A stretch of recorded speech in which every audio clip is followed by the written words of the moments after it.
সব সৌন্দর্য চোখে দেখা যায় না, অনুভবের রঙই সবচেয়ে গভীর রং। রং নিয়েও যে এরকম একটা গল্প হতে পারে তা পুরো ভিডিওটি না দেখলে বুঝতে পারবেন না। তো চলুন ভিডিওটি শুরু করা যাক। এক গ্রামে ছিল একজন চিত্রশিল্পী, নাম তার নিলয়। সে দারুণ ছবি আঁকতেন, কিন্তু তার অদ্ভুত এক স্বভাব ছিল। সে কেবল সাদা কালোতে ছবি আঁকত।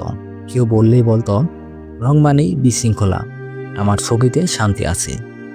একদিন এক বৃদ্ধা এলো তার কাছে, হাতে ছিল এক ফাঁকা ক্যানভাস। তিনি বললেন, আমি চাই তুমি এমন একটা ছবি আঁকো যেটা কেউ চোখে দেখতে পাবে না, তবু মনে থাকবে। নিলয় অবাক, কিন্তু চ্যালেঞ্জ নিতে রাজি হল। সে একদিন সময় নিয়ে ছবি আঁকলো। ক্যানভাসে শুধু সাদা আর হালকা ছায়া ছিল। কেউ কিছু বুঝলো না, সবাই হাসলো, বলল এটা তো ফাঁকা ক্যানভাস। তখন বিদ্যা বললেন, এই ছবিতে চোখে দেখার মতো একটাও রং নেই, কিন্তু যার মন খাঁটি সে এখানে মায়ের মুখ দেখতে পাবে, শিশুর হাসি শুনতে পাবে, অথবা সে হারিয়ে যাবে তার কল্পনার জগতে। নিলয় বুঝে গেল, রং শুধু চোখে হয় না, মনেরও হয়।